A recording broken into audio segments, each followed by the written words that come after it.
Hello, I'm Jashikins, and welcome to another episode of Jash Reads. Tonight, we are going to continue to read Animorphs number 11, The Forgotten, by K.A. Applegate. And, as always, this video is not intended for kids. Instead, this video is intended for adults who are discovering or rediscovering the joy that is Animorphs. And a little update about the unicorn I had on my desk. Uh, let's see. Yeah, you see the. Let's see if I can point there. Yeah, you see the little rainbow thing by the dragon. Yeah, those are. I don't think you can really see it clearly, but yeah. Decided to move it to my altar. Slowly gain a other crystal grid underway, but just it's been a little hectic. Okay, but I'm sure you didn't click on this video because you're like, hey, I really wonder what Jash is doing with her spiritual life. Yeah, for some reason, I just don't think you did. I'm psychic. Oh my god. Next time I do that joke, maybe I should prepare with like a tarot card and just pull up a random one and say, yeah, psychic. I don't know. I have enough tarot in our oracle decks. Okay. Okay, and seriously, now I'm starting the dramatic reading. Now we're really going to begin. I am not going to be distracted unless someone starts chatting.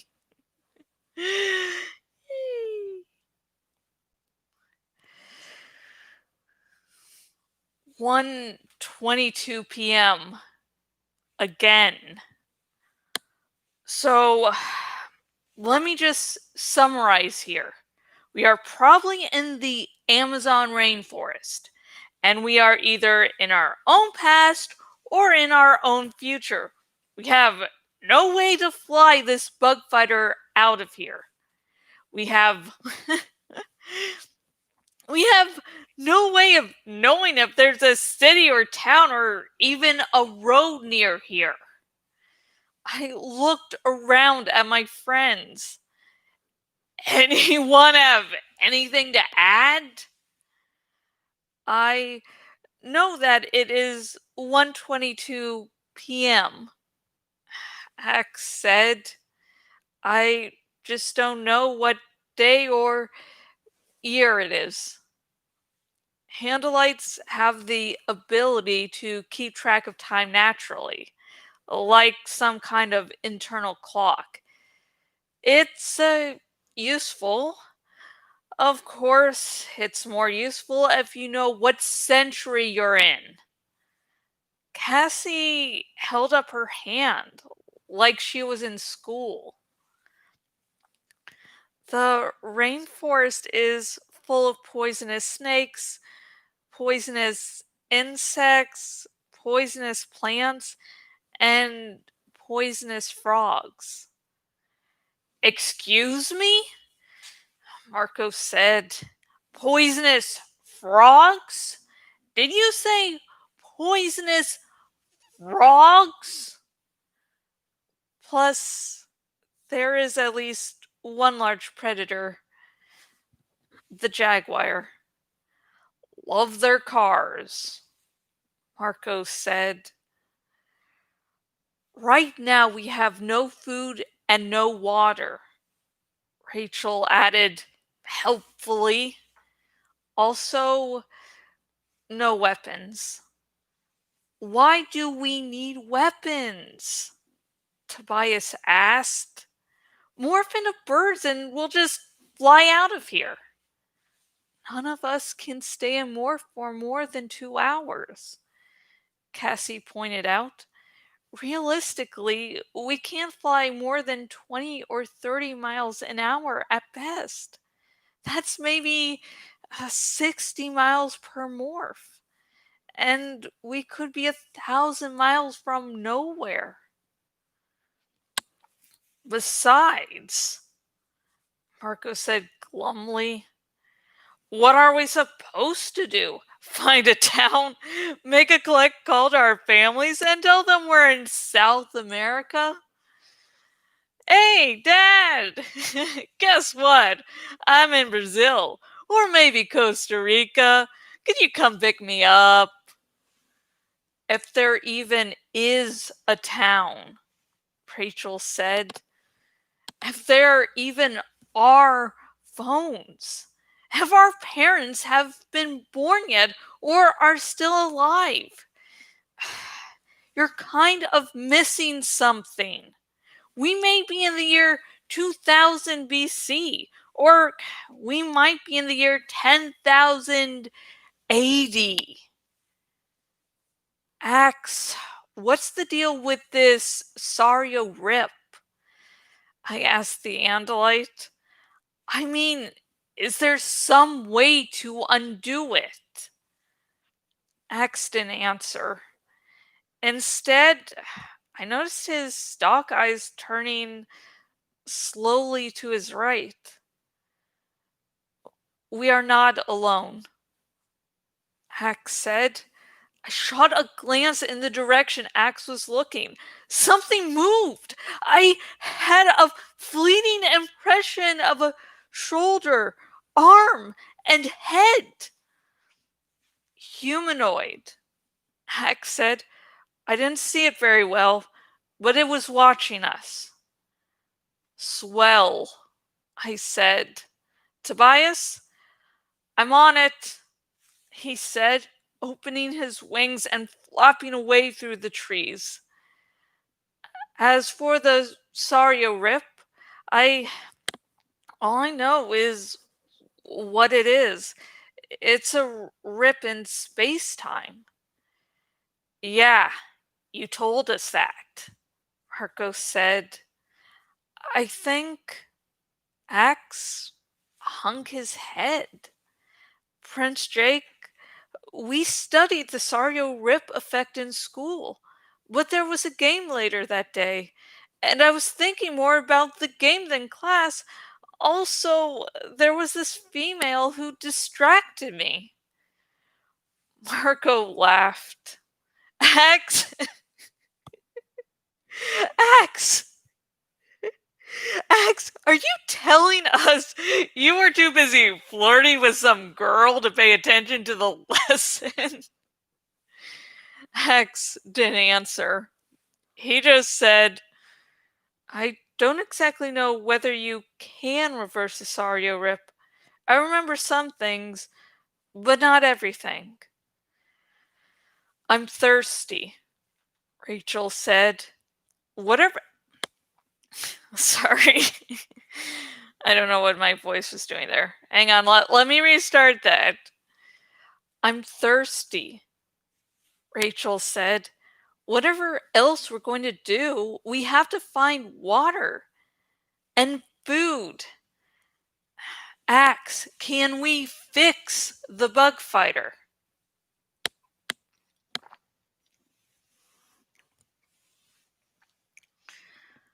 We can fly with just one engine, Axe said. The ripped skin of the craft is irrelevant as long as we stay in the atmosphere and fly slow. But the effects of the Sario Rip have wiped out the ship's software. It's been erased. Can you rewrite the software? Rachel asked. Yes, but it would take me 20 years at least. Better and better, I said. Hey, wait! What happened to the blade ship? Axe looked blank. I saw it going down along with us, Cassie said, but I didn't see it crash. So maybe, in addition to everything else, we have Visher 3 and a shipload of Hork-Bajir warriors to worry about, I said. Someone please give me some good news. Well, it's still daylight. Marco said, putting on a big phony grin. When night falls, then we'll be Jake, duck! Tobias yelled. For once in my life, I didn't stop to think about it. I ducked, and even as I ducked, I saw the face, I saw the arm, I saw the spear. It was coming straight at me, right for my face. The vision! It was the hallucination! I ducked! The spear went over my head and flew on harmlessly into the bush. Tobias flapped wildly into the air. I shouldn't have been resting, he berated himself. I should have been in the air. I was too weirded out to worry about Tobias. I knew that was going to happen. I said, the spear, the kid who threw it. I knew. Cassie looked strangely at me. Jake, what are you? 3 people, Tobias interrupted. They almost look like they might be kids. They're hauling butt out of here, which is what we better think about doing too. Why? Rachel demanded indignantly. We can handle some kids with spears. Forget the kids. I see a group of 20, maybe 30 Hork-Bajir. They're tearing up the forest and coming this way. We can't leave the bug fighter, Rachel protested. How else are we going to get out of here? We can't stand and fight 20 Hork-Bajir warriors either, I said. We have to pull back.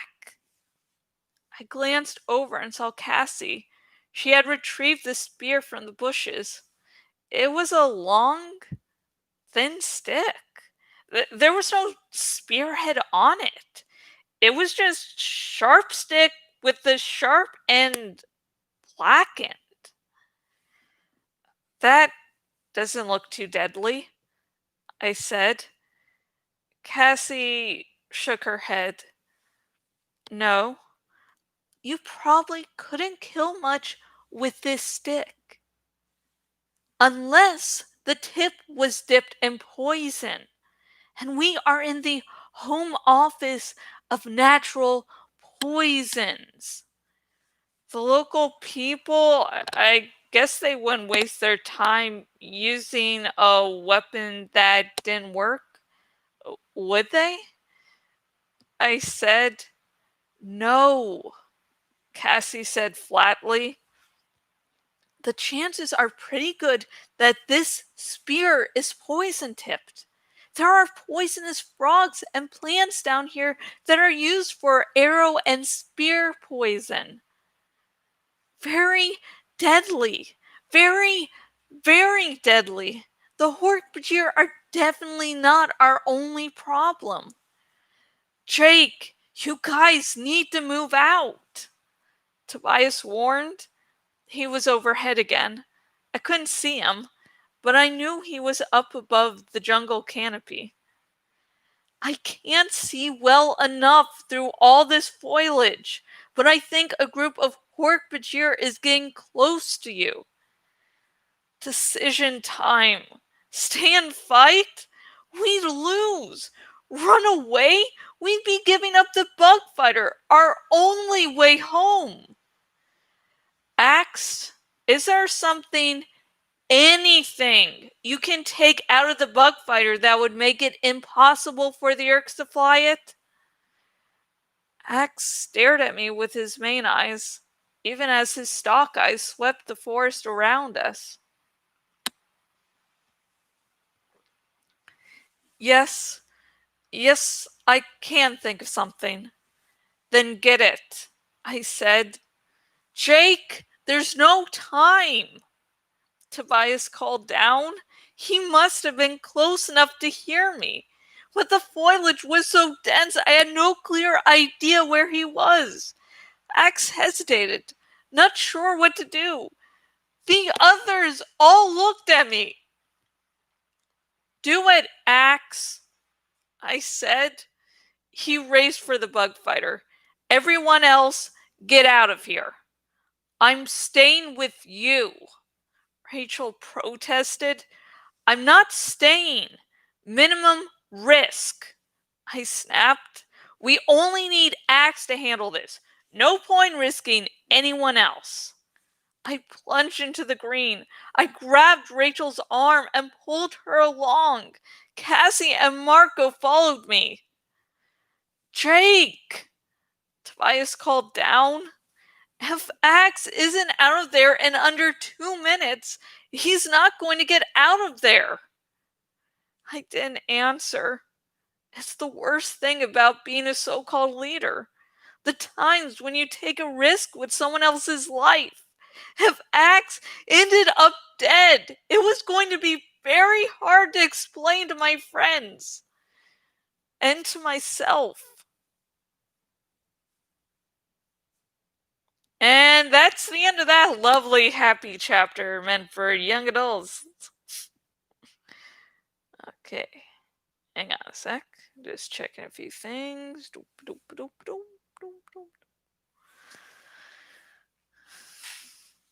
So yeah, this was an exciting, insightful chapter. Again, in this chapter, we're seeing the underlying theme of this book, which is leadership is hard and stressful. Like, Jake had a really impossible choice to make. One which he had to decide, what would be the better option and how can he get out of this situation on top with all of his friends alive, and is that possible? And he knows he needs to take away control of the bug fighter from the Yerks. So he has to, cross his fingers and hope that Axe is able to get out there alive. Because it's the right and logical choice, but if Axe dies, that's on him. The whole stress of leadership makes deciding the right choice, the moral choice, like 1,000 times harder, because it's like, if one of his friends dies, he's not going to be able to sleep. Or sleep easily, at least, because it's on him. Maybe there was no other choice at the time, but that death will still be on him. So, yeah, shit.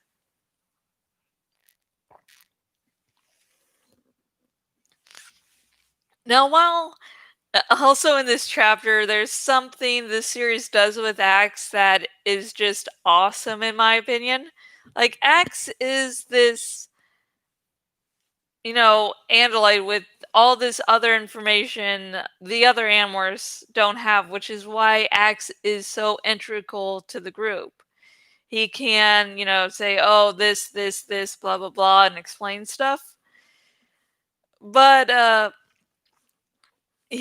of course, they couldn't give this character that will make solving any problem really simple.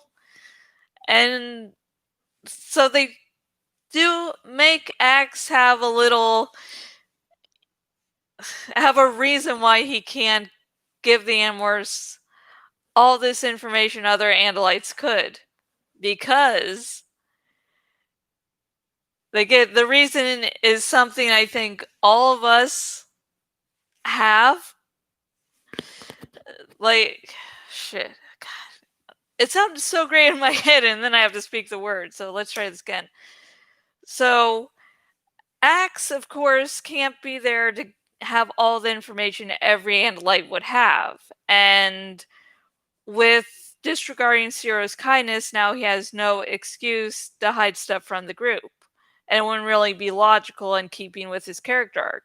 So the creators of the series decide to give a reason that the readership would find that fudge. This is why I work with the script folks. But anyways, the really oh god damn. This is probably like 3 minutes of me, editing myself and not working. But anyways, the reason why Axe can't give them all the information is because he was distracted in class, which is something really relatable to I think everyone can relate to this. It's like like you're going to be distracted some days. You'll be like thinking of something else, or maybe you just find the class extremely boring. And for those of us with hormones, that might be distracted by, oh, that person is so hot. I It's so hot. Oh my god, I have such a crush on this person. Oh my gosh. So, extremely relatable.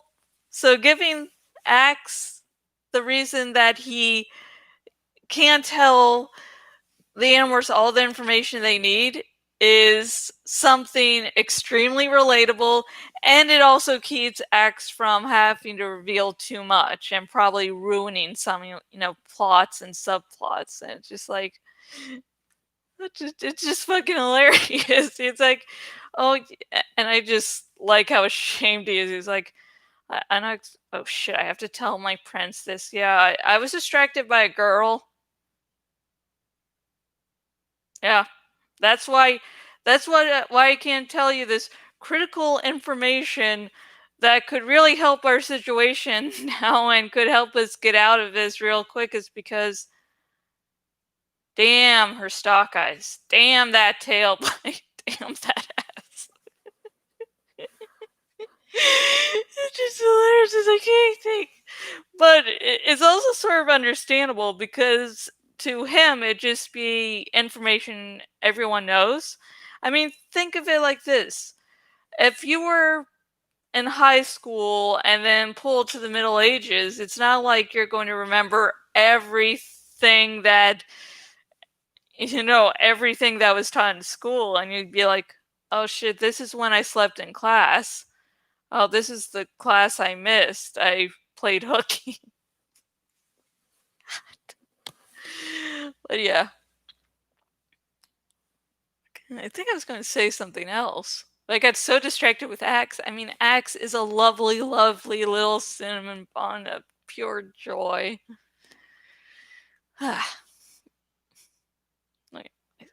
Oh yeah, the last thing I wanted to talk about was the little conversation Axe and not Axe. Oh, okay, that's not what I was going to talk about. Okay, this will be the last thing I talk about. Then I'll leave you to your evening, or you could have paused it. I don't know. But anyways, Rachel is a complicated character. Like, a lot of people think, oh yeah, she's just, she runs into situations without thinking. That was one of my problems with, goddamn, the one where she's a cheat, when she morphs a cheat, when there's the cheat on the cover. And that one, I really didn't like it because the ghostwriter was like, oh, she doesn't really think clearly. And it was so out of character, and I hated her. I hated that book because it's like, yeah, she's very violent. She's very gung ho. She's very, let's do this shit. I'm out. I'm doing this. But at the same time, she thinks, she strategizes. Marco's better, but she can still think. Like here in this chapter, she was thinking, we don't have food and water, we need to get that. What about the bug fighter? And trying to set priorities. She can think. She is just not this senseless warrior gung ho woman. So, this my girl Rachel here in this chapter thought thought about things, gave her opinions. Rachel is not just a killer, she is a shopaholic, and she strategizes. If you think differently, you're wrong. Okay. Since I ended this little discussion about Rachel, I'm going to have the question of this video be about her. What do you think about Rachel? Do you see... Actually, yeah. What do you think about Rachel? And if you don't see her as just a warrior, how do you think about people who do? Like, if someone came up and said, "Oh, she's just a warrior and a gung-ho fighter," how would you respond? Please comment down below. Let's show Rachel some love. Oh god, I just got a little teary-eyed there. Never mind. And also, remember to comment down below with anything else you noticed about this chapter. The good, the bad, the ugly, something weird, I don't know, just comment down below. Let's start a really nerdy conversation here, okay? And as always, oh yeah, shit, I skipped ahead. But whatever you comment in this video, remember, no major spoilers. Like I just said, the Animorphs book where Rachel and the cheetah cover, like I did not give anything else away. I mean, it was a minor spoiler of, oh yeah, she acquires this morph at some point in the series. But like major would be, okay, here's the plot, and here's why I fucking hate it. Which, I'll get to once we get to that book, so, But no major spoilers, because I am hoping against hope that people get into the Animorphs series via these videos. I would just... there's some huge twists and turns that first time around, you don't want to see them coming. You just want to be utterly shocked and awed by it. And if you're watching this video and you're like, hey, I'd love my very own copy of Animorphs number 11, The Forgotten by K.A. Applegate. Well, everywhere I post this video, I post a link to where you can buy your very own copy of the book. And buying via my links will help support the original creators, help show Scholastic that Animorphs is still a viable property, and I am a member of the Amazon Associates program, so I get a little bit of money if you buy via my links. So, do 3 things with 1 click. Or 2 clicks, because you have to click, and then you have to go to... never... It just sounded with 1 click. That sounded cool. And anyways, what was I going to say? Oh yeah. If you like Jaguars, whether the car or the animal, give this video a like. And guess what? I'm not going to be reading just all of Animorphs number 11, The Forgotten by K.A. Applegate, but I will also be reading the entire Animorphs series except for Alternamorphs, because fuck those books.